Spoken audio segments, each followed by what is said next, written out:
contemplação. Eu te deixo livre. O que é que vocês querem que eu fale sobre contemplação? Porque eu vejo que vocês estão muito experientes, né, no caso, né? Então, tem um ponto específico que vocês querem ou em geral? Porque John May, ele começa na Índia, né? Com um mestre indiano, né? Então, ele migra, né? Da parte hindu para a meditação cristã, que é o mantra Maranatha. Não é isso? A experiência dele é antes de ser monge, né? Porque eu até estava lendo aqui, eu li há muitos anos atrás isso aqui, então eu estava a vida cristã de John May, e ele fala muito isso, né? Mas a meditação nada mais é do que a chegada que a gente começa com a meditação, porque a meditação nada mais é do que silenciar a nossa vida externa e a vida interna. A vida externa, a gente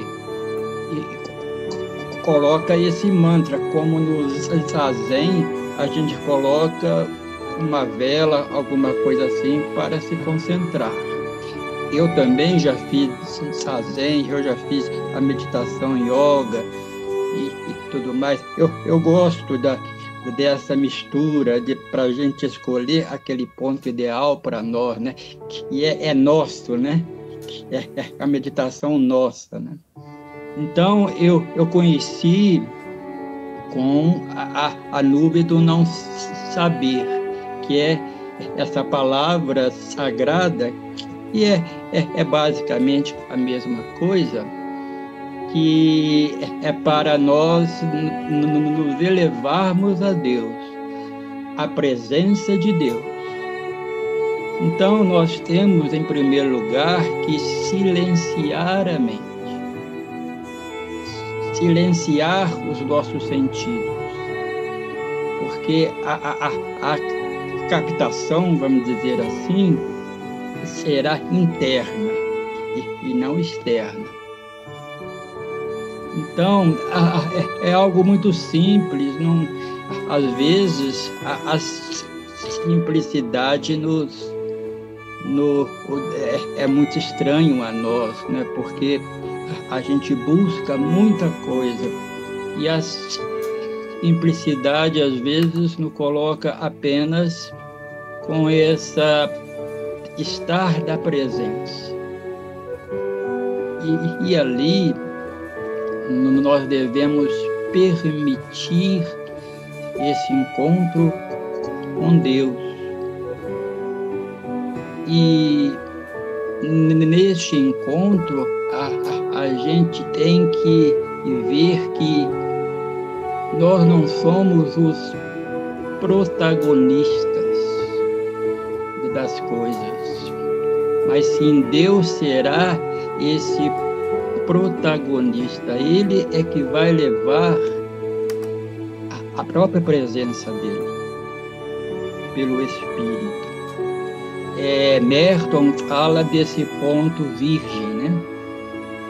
Eu gosto de ver aquele momento que Jesus fala, onde ele diz que se você quer orar, vá para algum lugar secreto e sente e se eleve a Deus. Está lá em Mateus 6,6. E com isto você permitir que a única coisa que ele pede é para fechar a porta e permitir que Ele haja em você, Ele leve você a Ele.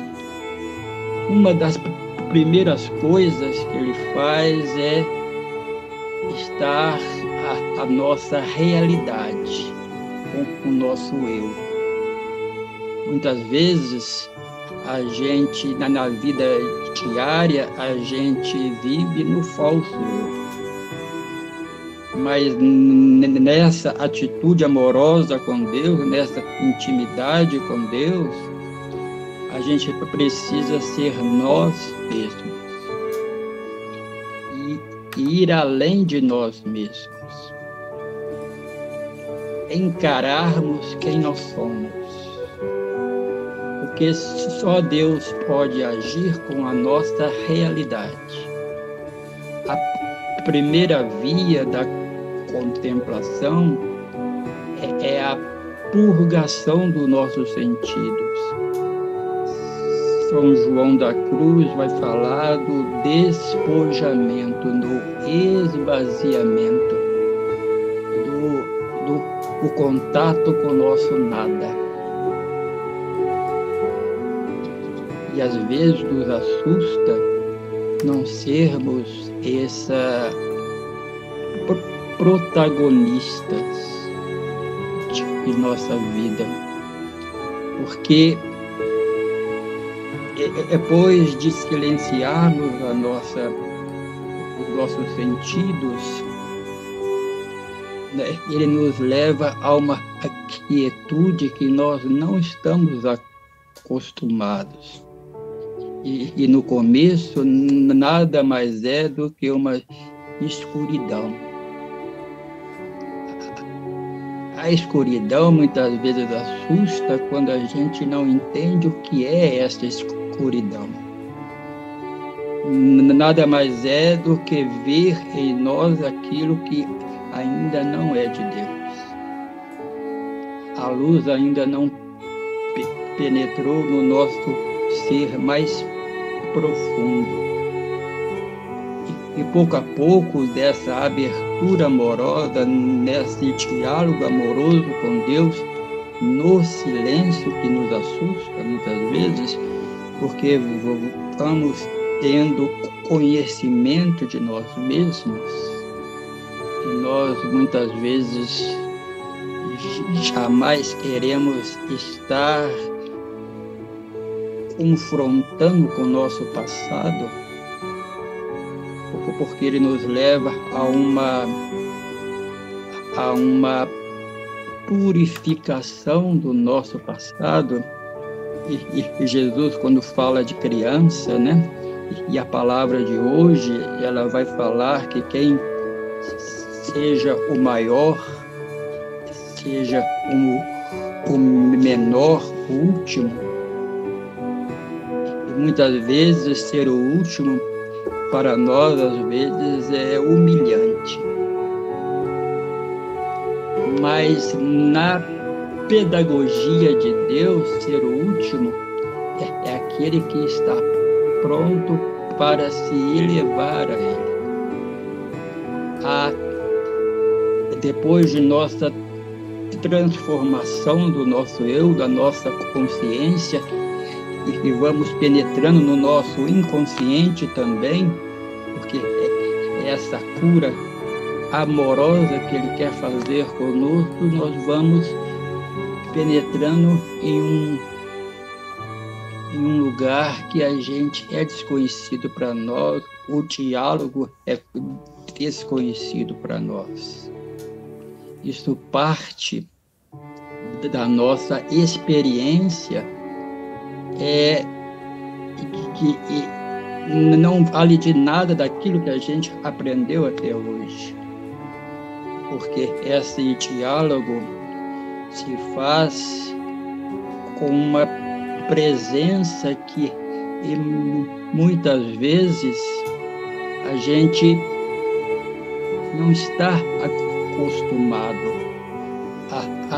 a uma voz tão amorosa e tão simples, e a gente não está acostumado. Lá em Elias, quando ele vai para o monte, ele tem essa experiência, né, do terremoto, das chuvas fortes. E são coisas que acontecem em nosso interior. Quando ele silencia essas coisas, ele vê Deus, uma brisa suave.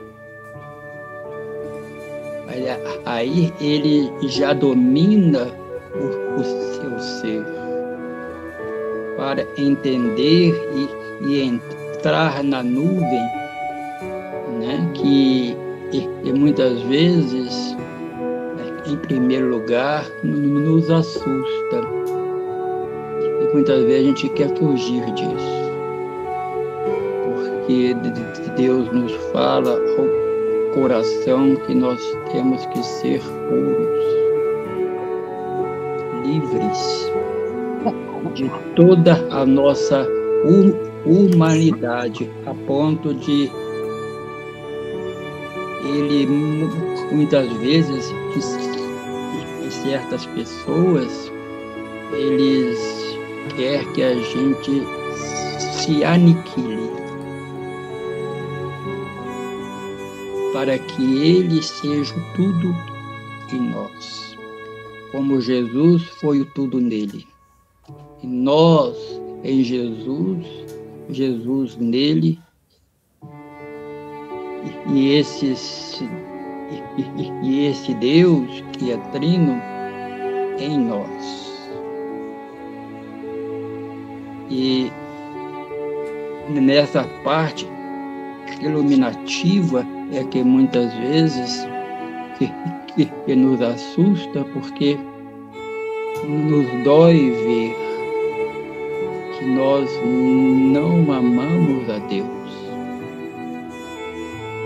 que nós, por nós mesmos, nós não avançamos. Aí a fé e a experiência com o Espírito de Deus é muito importante, porque nós percebemos que só podemos avançar para uma contemplação de somente ver a Ele, estar olhando para aquele que nos criou,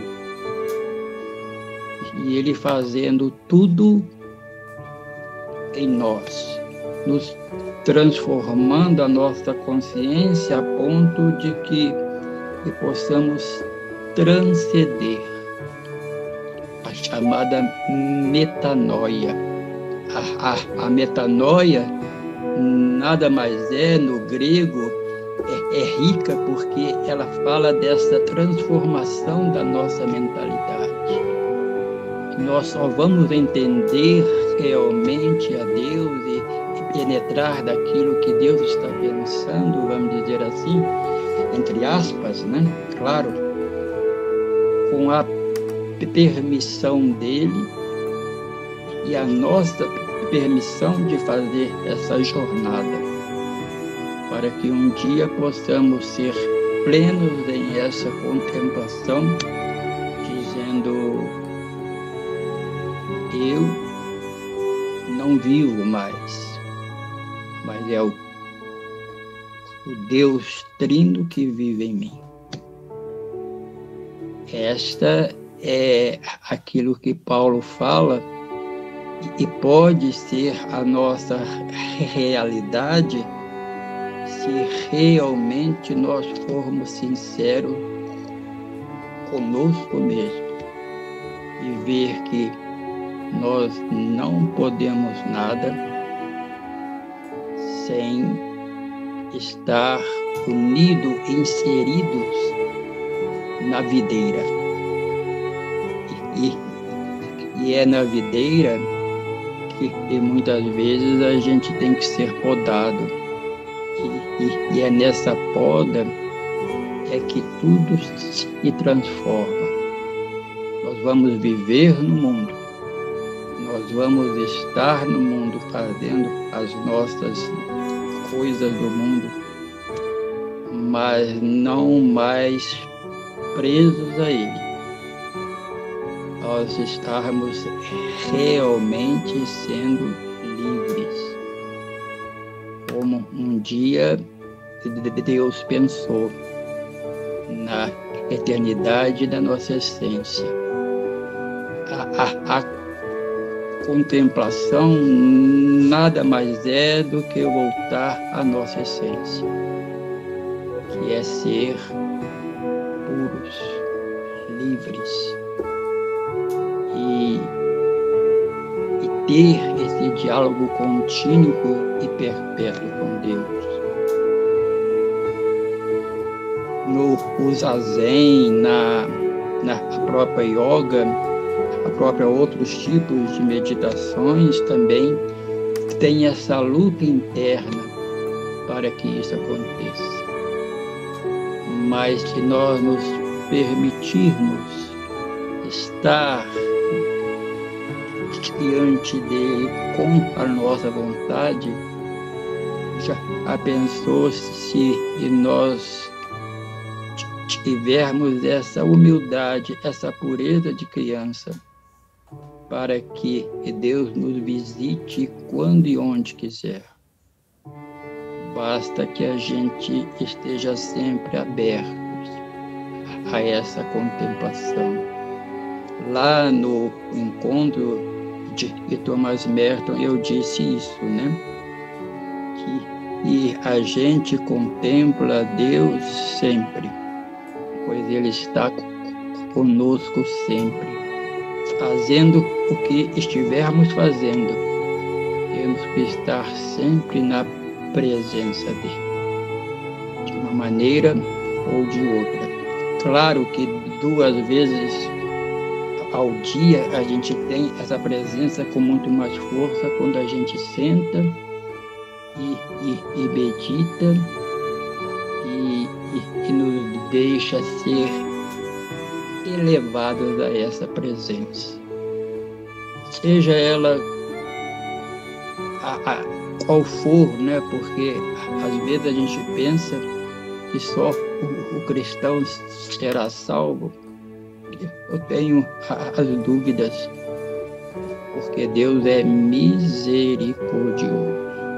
Se Ele é misericordioso, muitas vezes é pela nossa conduta que Ele vai dizer e fazer com que fique na presença dele eternamente. O que a gente deve fazer é exercitar cada vez mais estar nessa presença, cada vez mais estar íntimo com Ele, para que a gente possa contemplar realmente aquilo que é invisível a nós, e nós percebermos que somos imagem e semelhança de Deus.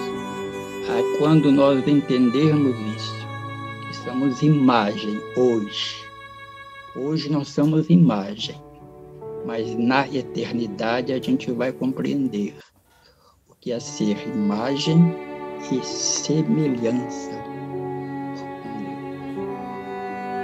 Deus. Pois se Ele nos cria de o pó, e ao pó vamos voltar, há que ter algo além do que uma simples pó. O nada, né, como eu dizia para o meu irmão muitas vezes, e ele era um psicólogo, então muito racional, então eu dizia, o nada, pelo nada não é nada, mas o nada com tudo é nada em tudo. É uma forma de dizer que simplesmente é estar com Deus, vazios, para que Ele possa nos preencher. Tudo em nós. Isto é contemplação. obrigada, Sérgio. Acho que podemos 20 minutos, né? Eu vejo que é muita coisa ainda para ser falada sobre contemplação. Mas, assim, vamos dar mais um minutinho, se alguém tiver alguma pergunta, Sérgio. Senão a gente consegue o exercício. Alguém tem pergunta?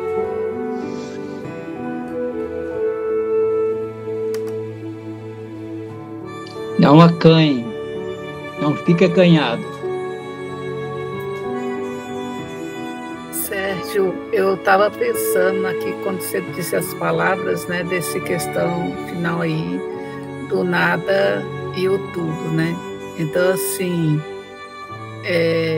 hoje amanheci com uma pergunta dentro do meu coração, né?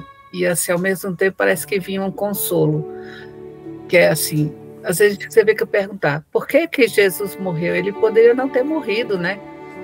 Por que que Jesus morreu para nos salvar? Então, assim, parece que até, não sei, comparando essa situação que você colocou aí do nada e do tudo, parece que até se responde. Você pode comentar um pouco?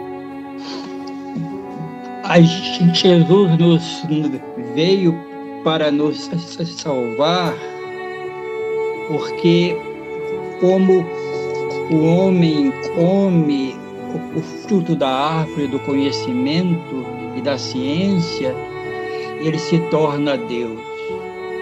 E o homem não pode ser Deus, ele é criatura de Deus. Então nenhum homem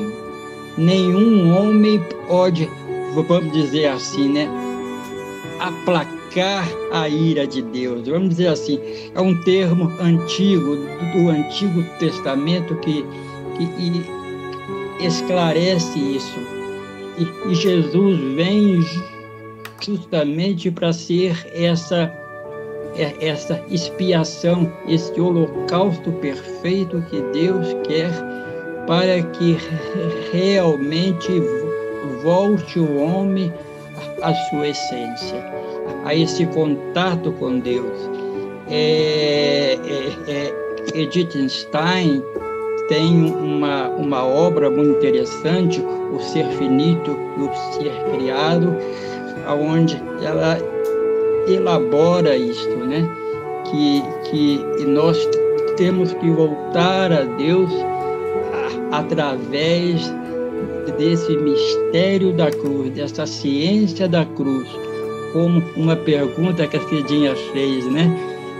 Lá no negócio, a contemplação e a sabedoria, mas antes há uma ciência, um diagnóstico da como nós estamos, como nós não estamos totalmente nessa ciência, nessa pureza de entender a Deus. Então Jesus veio justamente para ser esse canal entre Deus e o homem, porque tudo passa pela cruz. Porque se você vê, ele está todo chagado. Então, o homem precisa se aniquilar realmente, não no corpo, se flagelar, tal, mas internamente ele precisa se esvaziar desse conhecimento, dessa ciência que é imperfeita, para assim procurar o perfeito, mas não o perfeito racional, mas aquele perfeito que vem de Deus, não é? Eu imagino que quando lá no Gênesis, Deus fala e anda com o homem ao final da tarde, mas será que é realmente do lado ou é dentro dele? Vamos prosseguir? Muito bom. Obrigada, Sérgio. Muito obrigada. Eu posso participar hoje da Sim, reunião? mesmo? Com certeza, vai contribuir muito. Ainda faltou algumas fases da contemplação, mas a purgação, né, esse silêncio, você já... Não, a purgação é interessante porque depende de nós também. Então, há uma parceria com Deus aí, né? A nossa certeza que a gente quer, a nossa luta, guerrear, vigiar, isso é muito importante. Mas esse que é o principal, porque Deus vê que a gente quer conhecê-lo, não pelo aquilo que ele faz a nós, mas conhecê-lo por conhecê-lo realmente. Conhecer a Deus é a essência dessa transmutação que a gente precisa fazer, essa transformação, essa transcendência que a gente tem que adquirir, não por nós mesmos, mas pelo nosso esforço. Muito obrigada, Sérgio. Você vai ser a nossa vela, sua luz é a nossa vela hoje. Muito obrigada. Passo para o Francisco agora. Bom dia a todos. Me complicou agora, viu, Cecília? Né? Não sei nem o que dizer aí depois dessa belíssima explicação do Sérgio, mas vamos lá, né? A gente só viu um pedacinho, você precisa participar do grupo de leitura com ele. Vou entrar depois, mas já agradeço, Sérgio, e vai ser um prazer ter a companhia sua e também dos demais aqui. Eu vou compartilhar a tela, tá? E vamos lá.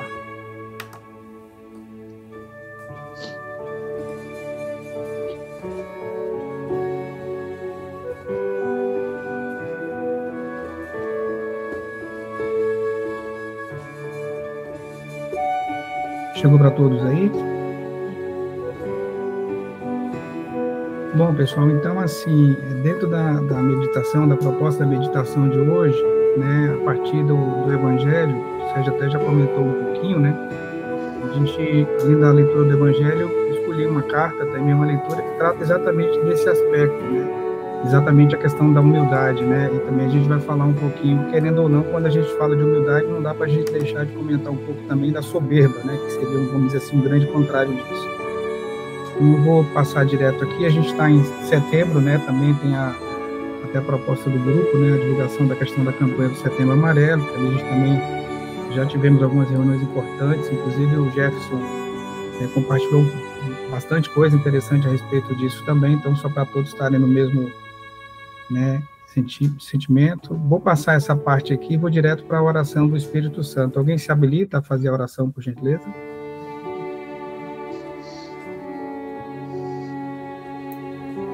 Eu vou fazer. Ó Espírito Santo, amor do Pai e do Filho, inspirai-me sempre o que devo pensar, o que devo dizer, como devo dizê-lo, o que devo calar, o que devo escrever, como devo agir, o que devo fazer para obter a vossa glória, o bem do mundo e a minha própria santificação. Amém. Obrigado, Zé.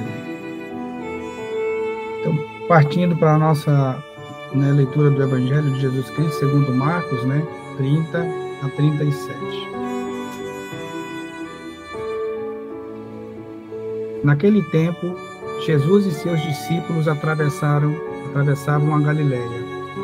Ele não queria que ninguém soubesse disso, pois estava ensinando a seus discípulos e dizia-lhes: o Filho do Homem vai ser entregue nas mãos dos homens, e eles o matarão. Mas 3 dias após a sua morte, ele ressuscitará. Os discípulos, porém, não compreendiam estas palavras e tinham medo de perguntar. Eles chegaram a Cafarnaum. Estando em casa, Jesus perguntou-lhes: o que discutis pelo caminho? Eles, porém, ficaram calados, pois pelo caminho tinham discutido quem era o maior.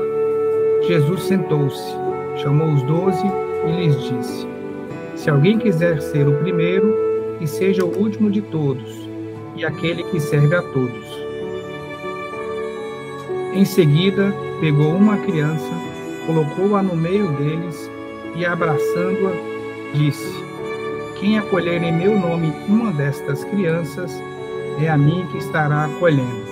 E quem me acolher, está acolhendo não a mim, mas aquele que me enviou. Palavra da salvação. Glória, Senhor. Vejamos aí que já na fala do Sérgio, inicialmente, ele fala exatamente disso, né, da questão da humildade. A gente nem combinou nada, né, mas acho que foi perfeito, né? Então, a gente vai fazer a nossa meditação, deixar o texto da carta para a gente comentar no final, tá bom? Só para a gente poder otimizar o tempo. Eu vou colocar, né, alguém pode fazer a oração, por favor, enquanto eu preparo o áudio?